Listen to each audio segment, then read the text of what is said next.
everyone, my name is Chandre and once again I am here to tell you about the HR का looks and corners। तो आज मैं बात करूँगी recruitment के बारे में। तो रिक्रूटमेंट क्या होता है? अगर I tell you from the layman's perspective, recruitment और रिक्रूटर वो लोग होते हैं जो कांच के केबिन में बैठते हैं, आप सीबीए के अंदर जाते हो, उसके बाद थोड़ा आड़ा टेढ़ा क्वेश्चन करते हैं जिसमें से their all time favourite is tell me something about yourself, और उसके बाद वो लोग बोलते हैं विल गेट बैक, जो कि हर एचआर का फेवरेट थिंग होता है। लेकिन बात ये नहीं है, एक रिक्रूटर का काम बहुत पहले से शुरू होता है, जब एक हायरिंग मैनेजर जाके उसको रिक्वायरमेंट्स देते हैं। अब हायरिंग मैनेजर क्या है और रिक्वायरमेंट्स क्या है? हायरिंग मैनेजर वो है जो एक कंपनी चलाता है या फिर कंपनी का प्रोडक्शन कोऑर्डिनेट करता है। अगर उसको लगता है कि आगे वाले टाइम में मेरा प्रोडक्शन का साइज ज़्यादा होगा और हमको कुछ और 50 लोग चाहिए वो काम करवाने के लिए, तो मैं जाके मेरी HR को बताती हूँ कि मैडम और सर मुझे और 50 लोग आने वाले मंथ्स के लिए चाहिए।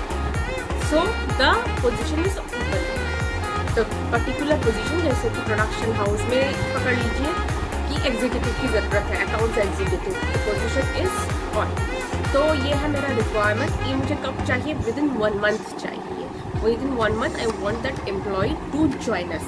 तो मुझे तो एज अ रिक्रूटर का मैनेजर मैं एक रिक्रूटर को कॉल करती हूँ, मतलब जो एग्जीक्यूटिव रिक्रूटर मेरा होगा उनको मैं कॉल करती हूँ और करके बताती हूँ कि so you have a open position, this is your target and you have to close this within 1 month and do bake for roasting whatever and you have to do. तो ये लोग क्या करते हैं, जाके ये लोग पहले तो उसका पता करते हैं कि ये जो अकाउंट्स एग्जीक्यूटिव है इसके लिए हमको क्या क्या चाहिए। 1 इज़ अकाउंट्स ऑनर्स मस्ट पकड़ लीजिए, और दूसरा होना चाहिए, आजकल के दिन में टैली होना बहुत ज़रूरी होता है, टैली 9 या फिर 10 अपग्रेडेड वर्जन्स, ये तो जानना चाहिए। उसको एसेट मैनेजमेंट का पूरा नॉलेज होना चाहिए and every most thing is the person should have a hands on his own domain. तो अभी उसका ढूंढने का पार्ट चालू होता है। ढूंढने का पार्ट कैसे चालू होता है? Firstly we use social media, आजकल तो फेसबुक का बहुत चल रहा है, फेसबुक पे हम लोग ऐड देते हैं या फिर इंडीड पे ऐड देते हैं, हमारे पास पेड नौकरी अकाउंट होते हैं, वहाँ से हम लोग सर्च करते हैं, करके फोन करके बुलाते हैं। कभी कभी हम एम्प्लॉयज़ के अंदर के एम्प्लॉयज़ को भी बोलते हैं, अगर आपका कोई भाई बंधु है who is capable for this position, please call them, will have a interview with them. So once I get a suitable person कि जिसको सारा रिक्वायरमेंट पता है, अब उसको हम सैलरी निगोशिएट करेंगे। देखना पड़ेगा कि मेरा बजट इतना है, सपोज मेरा बजट है 50,000 के अंदर मुझे उस आदमी को फिटिंग करना पड़ेगा। अगर वो पहले से ही 60,000 का अमाउंट मिलता है उसको, I can not ask him to come back, तो मुझे वहाँ पे उसको रिजेक्ट करना पड़ेगा काफ़ी कुछ होने के बावजूद भी। उसके बाद अगर वो आदमी मेरे पैक में आ जाती है, मतलब मेरे बजट में फिट हो जाती है, तो देखना पड़ेगा वो आदमी अगर कहीं पे काम करता है उसको उसका नोटिस पीरियड देना पड़ेगा। नोटिस पीरियड के साथ जब वो नोटिस पीरियड अपना सर्व करेगा, उसको ऑफर लेटर हम दे देंगे, LOI या फिर ऑफर लेटर जो भी है हम दे देंगे। उसके बाद क्या करना पड़ेगा, हमको बैकग्राउंड चेक्स करना पड़ेगा, उसके डॉक्यूमेंटेशन करना पड़ेगा, डॉक्यूमेंटेशन वैलिडेशन करना पड़ेगा, तब जाके आई कैन कन्फर्म कि ये अकाउंट्स एग्जीक्यूटिव हमारे ऑफिस में हायर होने के लिए रेडी है and now we can hire him. तो मेरा जब तक वो आदमी आता नहीं है, सपोज आप 1 अप्रैल को उसका ज्वाइनिंग डेट देते हो, तो वो अगर 1 अप्रैल को नहीं आते हैं तो आपका वो ऑफर ड्रॉप हो गया, फिर से वही चीज़ करना पड़ता है, ढूंढना पड़ता है। तब उसमें क्या हो गया, एक अगर रिक्रूटर है उसका परफॉर्मेंस खराब हो गया कि आपने ऐसा क्यों हायर किया, जो ड्रॉप आउट होते हैं। तो ऑलवेज अ गुड रिक्रूटर एक को तो हायर करता ही, कंफर्म करते हैं और 2-3 लोगों को पाइपलाइन में रखते हैं, ठीक है। तो अगर कोई रिक्रूटर आपको बोले कि we will get back to you, इसका मतलब ये नहीं है कि आप रिजेक्टेड हो गए हैं। इसका मतलब कभी कभी ये होता है कि we have a suitable candidate is just a tailor made fit for my position and maybe that person is, I am in a dilemma that whether this person will be joining us or not, और whether we will come in our budget और not, तो उसी लिए आपको pipeline में रखा हुआ है. So this is what we will get back to you means. Now coming back to recruitment. Recruitment दो तरीके का होता है, एक होता है निश और एक होता है बल्क. बल्क क्या होता है, जब जो ये जनरली होता है कॉल सेंटर्स में या फिर ऑपरेशंस जॉब में, कि सपोज मुझे 50 कस्टमर केयर एग्जीक्यूटिव्स चाहिए, तो that is open for all. तो उसमें ज़्यादा हम लोग ड्रिलिंग्स नहीं करते हैं कि इस राउंड के बाद इस राउंड से हम देख लेते हैं कि आपके पास बेसिक एक आइडिया है कि नहीं, और उसके बाद हम लोग आपको हायर कर लेते हैं. एक होता है निश. सपोज मेरे पास ओपनिंग आया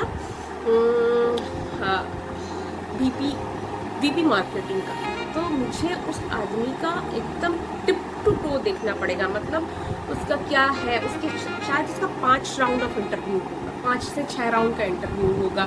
इंटरव्यू के बाद इंटरव्यू होगा, उसके बाद उसका सारा डॉक्यूमेंट्स देखा जाएगा, उसका लिंक्डइन प्रोफाइल छाना जाएगा. उसके बाद जाकर हम उसको हायर करेंगे. Maybe that position will take 3 months to hire. And for bulk recruitment the maximum time we give is 14 days to 1 month. That's it. That is for target. So basically to sum it up, एक recruiter का काम कहाँ से शुरू होता है, जब उसका हायरिंग मैनेजर उसको ओपनिंग देता है. ओपनिंग देने के बाद सबसे पहले उसे जेडी समझना पड़ता है. एक कंपनी का जेडी ऑलरेडी मेंशन होता है एचआर के पास, so she has to read the full JD. A recruiter has to understand the full JD. उसके they get the opening from the hiring manager. So the first thing will be sourcing. Sourcing के लिए क्या होता है, open and होता है कि भैया मेरे पास ओपनिंग है, आप आ जाइए. तो उसमें हम नहीं देखते किसका कितना एक्सपीरियंस है, किसमें एक्सपीरियंस है and all. We just pull the resources. So suppose इसको हम सोर्सिंग कहते हैं. सोर्सिंग के लिए हम लोग क्या क्या करते हैं, हम लोग फेसबुक में जॉब देते हैं, नौकरी में जॉब देते हैं, इंडीड में देखते हैं, लिंक्डइन प्रोफाइल्स में देखते हैं अपना, और जो कंपनी वेबसाइट में आप जाकर करियर में जाके अपडेट देते हो वो भी डायरेक्टली हमारी मेल बॉक्स में आ जाती है. So from there we get the applicants. जब मेरे पास एप्लीकेंट्स का लिस्ट आ गया, सपोज मेरे पास 300 एप्लीकेंट का लिस्ट आ गया या फिर ऑनगोइंग है और भी आ रहा है और भी आ रहा है, तब शुरू होता है स्क्रीनिंग पार्ट. स्क्रीनिंग पार्ट में क्या होता है, जो मेरा जेडी ऑलरेडी है और जो आपका सीवी है, वो दोनों हम लोग मैच करते हैं. If it is a 70 to 90% match, then we call you for the interview. And once we call you for the interview, you watch on your communication skills, of course your body language and the proficiency you have on your own domain. यही 3 चीज़ हम लोग देखते हैं. उसके बाद हम लोग आपका जो डोमेन होता है वो ऑपरेशंस हायरिंग मैनेजर जो होंगे, जिसने ये ओपनिंग दिया है, उनके साथ मीटिंग करवाते हैं. तो उनके साथ उनके बॉस का होता है, कभी कभी सेंटर हेड्स होता है, डिफरेंट कंपनी के डिफरेंट वर्टिकल्स होते हैं कि कैसे किसके बाद कौन इंटरव्यू देगा. तो once you pass all the interviews, you will be asked to submit your documents. So we will check on your Aadhaar card, we will check on your PAN card, your education documents, your experience documents. Experience letter is very important. So basing on your last 3 months salary, we will offer you something. On basically the hike in company to company jump standard is 20 to 30%. So not कभी कभी किसी को 100% भी मिल जाता है. Depends on the opportunity one is getting. And उसके बाद जब आपके पास आप मेरे दिए हुई वो पैक में you are ready to join us, then I will give you the letter of intent और offer letter. Different companies different चीज़ करते हैं. तो ऑफर लेटर मिल जाने के बाद उसमें मेंशन होएगा आपका ज्वाइनिंग डेट और आपका एक्सपेक्टेड सैलरी. ठीक है, तो आप आ जाते हो ज्वाइनिंग डेट पे after serving your notice period. One must thing they will ask for आपके करंट कंपनी में आपने जो रिज़ाइन डाला है उसका रिसिप्ट कॉपी, तो वो भी रेडी रखना है आपको. उसके बाद आप आ जाते हो ज्वाइन करने. ज्वाइन करने के तुरंत बाद आपको जो मिलना चाहिए सबसे पहला चीज़ है अपॉइंटमेंट लेटर. ऑफर लेटर और अपॉइंटमेंट लेटर के बीच में क्या डिफरेंस है वो बताने के लिए I will make another video.